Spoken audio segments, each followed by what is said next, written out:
Do you remember the exact second you stopped being the person who let them decide your worth? That invisible moment when a voice inside you shut off the doubt and said, "No more," feels like both a fracture and a rebirth. One heartbeat, you obeyed their mirror. The next, you find yourself standing on unfamiliar ground, afraid of the open sky and oddly grateful for it.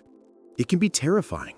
It can feel like losing the map of your life and at the same time like finding a compass you never knew you owned.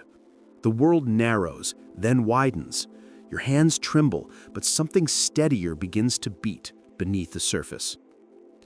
3 questions will haunt this story. Who were you before their mirror became your mirror? What part of you kept returning when they pushed you away?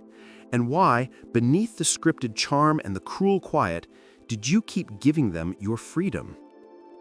There is a hidden internal figure inside all of us that Jung called the shadow, and it plays a larger role in abusive power dynamics than we ever suspected. Narcissistic control is not only about the other person's cruelty, it is also a psychological choreography you were taught to perform. There is a precise, quiet moment, repeatable, almost ritual, when the narcissist's power evaporates. But Jung discovered something even more disturbing about what happens next. Stay with me. By the time this story ends, you will understand that moment, the inner work that actually frees you, and why many people, even after escaping the relationship, still feel its ghost. The moment usually arrives before you think you're ready, and that is where both danger and liberation begin. Carl Jung spent years watching people who came to him shattered by invisible wars, those who had been reshaped, not by violence, but by another person's mind. And in that quiet observation, he noticed something extraordinary.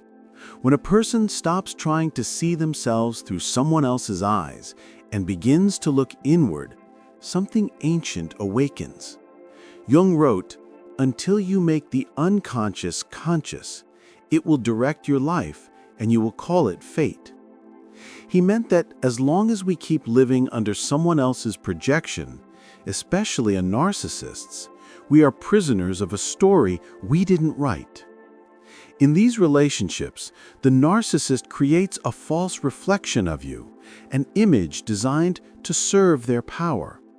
They praise you when you play your role and withdraw love when you don't. Slowly, you begin to measure your worth through their approval, mistaking control for care. Jung realized that true freedom does not come from escaping the narcissist, but from breaking the psychological spell they cast. The real battle is not outside, it is inside. It is the moment you meet your hidden self, the one that still remembers who you were before they told you what to be. Who looks outside dreams. Who looks inside awakes. Jung's words land like a bell. On the surface, they sound like a choice between guessing and knowing, but they are deeper than that. Looking outside is the place a narcissist loves to keep you. Scanning expressions, chasing approval, stitching your worth from someone else's reflections. It feels safe because it's predictable, but it is a sleep that masquerades as life. Looking inside is a dangerous honesty. It is where you learn the cadence of your own needs and discover the small, stubborn truths the abuser tried to erase. One does not become enlightened by imagining figures of light, but by making the darkness conscious. That darkness is not evil. It is memory, hurt, shame, the soft places you covered so you could survive. Naming it is not a spectacle. It is the slow, steady work of reclaiming language for yourself. You do not banish the shadow in a single heroic act. You shine a persistent, patient light on it until its stories lose their power to control you. When Jung spoke of dreams as doorways, he meant the inner life offers clues the outer world hides. The narcissist will always prefer the stage. Jung's remedy is quieter. Witness the uncomfortable truth, speak it aloud, and keep returning to it. This is the exact friction where the power begins to slip away. A patient came to Jung, carrying a voice that was not wholly hers. She recited the phrases her partner used to shape her day. Small compliments that felt like chains, jokes that ended in her apology, silences that arrived like punishments. In Jung's notes, he wrote about people who wore another's language as clothing, who had learned to name themselves by the cadence of a lover's praise.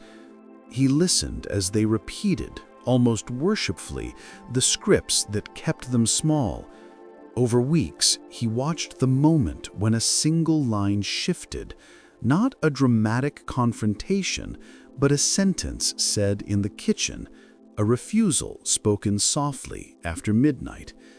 That sentence would tremble, then harden, and the patient would be surprised by the solidity of her own voice. Jung recorded how the abuser's projection did not disappear overnight. Often, the partner escalated, trying to reclaim the reflected image with louder charms and sharper punishments. Jung's clinical method was patient and ritualized. He guided patients to tell the stories no one had asked for, to name the shame, and to track the dreams that echoed their waking fear. These small, steady acts created a seam. The person who had been defined externally began to stitch herself internally. Freedom, in Jung's rooms, emerged not from a single heroic exit, but from the cumulative practice of saying again and again who you are when no one else is watching. In the last century, Jung's observations have found new echoes in modern psychology, and the overlap is striking. Today, researchers describe trauma bonding and cycles of idealization and devaluation that trap a person in a loop of hope and hurt. High sensitivity, once only an intuitive diagnosis in the consulting room, is now studied as a trait that makes some people more likely to mirror another's moods and to absorb emotional tides as their own. Neuroscience explains what Jung intuited. Repeated emotional invalidation rewires the brain's threat circuits so that silence, withdrawal, or a withheld compliment register like danger. That neuroplasticity is dark and hopeful at once. It explains why the patterns are so stubborn, but it also explains how recovery is possible, because the same capacity to learn can be reversed. Contemporary therapy borrows Jung's emphasis on story and symbol while adding practical tools to interrupt the cycle. People are taught to recognize the choreography of control, to pause a reactive script, and to build alternative habits of response. Somatic practices, journaling, dream work, and boundary training help the nervous system relearn safety. The modern takeaway echoes Jung. Liberation is not a single heroic exit, but a gradual reclaiming of inner language and nervous system resilience. When you begin to name the pattern, your brain can begin to unlearn the obedience it was taught. If we trace the path out of a narcissistic hold, it maps into clear, repeatable stages that feel like a ritual unfolding. The first stage is preoccupation. You live in the other's reflection, counting their moods, trimming yourself to fit their light. Your identity narrows to what will be rewarded, and every private preference becomes risk. The second stage is small resistances, tiny refusals, a boundary tried and retreated from, a sentence starting with "I" that dies on your tongue. These attempts feel insignificant, but they are experiments in autonomy. The third stage is the crisis moment when the narcissist escalates. This is the critical fork. The abuse intensifies because the projection is threatened. Charm turns sharp, withdrawal deepens, and you face the old terror of being alone. In this crucible, the nervous system either snaps back into learned obedience or begins a new course. The decisive inner shift is the fourth stage. A quiet witnessing replaces reactivity. You find a phrase you can keep saying to yourself, a ritual, a journal entry, a spoken truth, and the reflex to perform loosens. The final stage is integration. Pieces of yourself that were folded away reclaim space. You practice new habits of boundary and self-naming until the old scripts no longer fit. Danger lingers.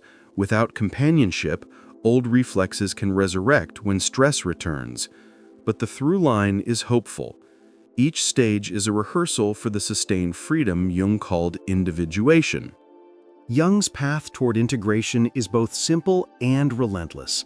Bring the hidden parts of yourself into the light and learn to speak for the pieces that have been silenced. Integration begins with attention. Notice the automatic sentences you say under stress, the apologies that arrive before you know why, the small compulsions that still aim to please. Write them down. Name them out loud. Jung taught that dreams, symbols, and the body's sensations are the language of the unconscious, so pay attention when an image or a recurring feeling appears. Treat those moments like messages from a house you once abandoned.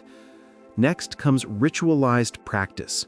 Repeat a short, true sentence each morning that contradicts the old script.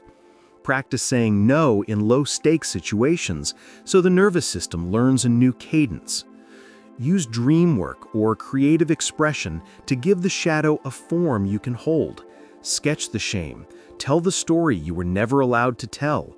Let the voice inside finish its sentences. Work with trusted witnesses, therapists, friends, or groups who can reflect you without the old conditionality. Integration also asks for radical compassion. Forgive the part of you that learned to survive by pleasing. That survival strategy was a clever adaptation, not a moral failure. Finally, keep the small practices alive, boundaries rehearsed daily, language reclaimed, and steady attention to inner weather. Over time, these acts recompose a nervous system and an identity that no longer needs a mirror to know its value. A clear way to see the difference between healing and relapse is to watch two lives in parallel. In the first story, a woman learns to name the sentences she once repeated to survive. She practices saying no in small moments, a declined call, a postponed favor, and each small refusal rewires her nervous system. When her ex escalates with charm and accusation, she pauses, breathes, and replies with a single steady phrase she has rehearsed aloud, "I will not speak for your anger." The rage passes like wind. She journals the memories the abuser tried to erase, shares one private truth with a trusted friend, and attends to recurring dreams until the images lose their power. Over months, she moves from reactive apology to calibrated response. The old scripts still flicker, but they no longer drive her day. In the second story, a man escapes physically but keeps performing emotionally. He leaves the house, not the internal oath to please. When a text arrives, he apologizes first, explains later, and sleeps with the shadow of guilt newly portable in his pocket. He never names the shame that made him compliant, and he avoids the uncomfortable work of dreams or journals. Without ritual practice or witness, stress reactivates the reflexes. He finds himself apologizing to new partners, replaying the same old scenes, surprised that freedom feels temporary. Successful integration looks ordinary, repeated small acts that reteach the body safety. Failed integration looks tragic in its familiarity, the same survival strategies repackaged as lessons not learned.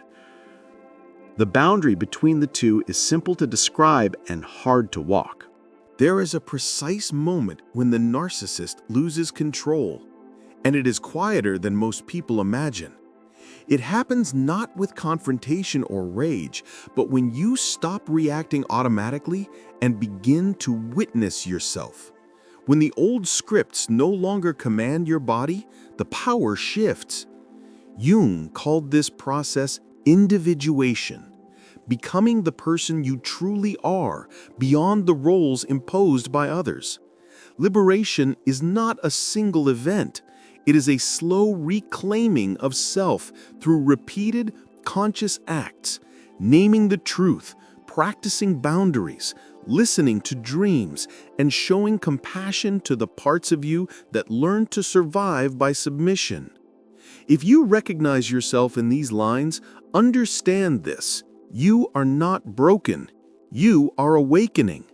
Try tonight to write a single sentence the narcissist used to define you, and beneath it, write one that tells your truth.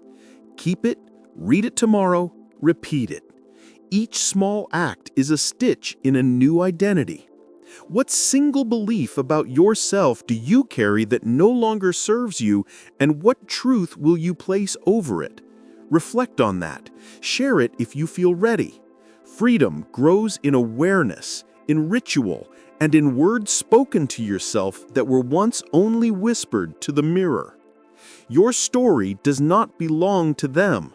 It belongs to you. Next, we will explore a 3-step ritual that dismantles trauma bonds and rewires the nervous system. A process as simple as 15 minutes a day, yet powerful enough to change the trajectory of your life. If you recognize yourself in these words, know this: you are not broken. You are becoming visible, bit by bit, sentence by sentence, action by action. Tonight, take a moment for yourself. Write down one sentence the narcissist once used to define you, the words that shaped your day and your fear.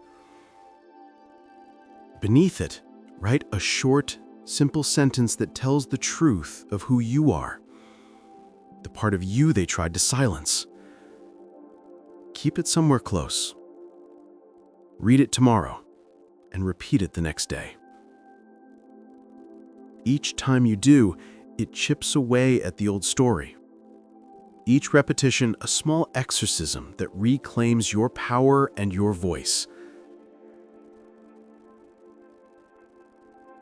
Ask yourself, what single line about yourself did you believe for too long, and what truth will you place underneath it now? Share it if you feel ready. Your words may become the first clear mirror for someone else still trapped in the old patterns. If this resonates, subscribe and join us for more explorations where depth psychology meets the struggles of real life. Together we unpack the dangerous patterns that haunt relationships and provide clear, practical steps to reclaim your autonomy. In the next video, we'll reveal a 3-step ritual, taking just 15 minutes a day, designed to dismantle trauma bonds and rewire your nervous system. This small practice has the power to shift your life in ways that feel impossible until you try. You were never meant to live inside another person's story. You were meant to tell your own, in your own voice, at your own pace, and with your own courage.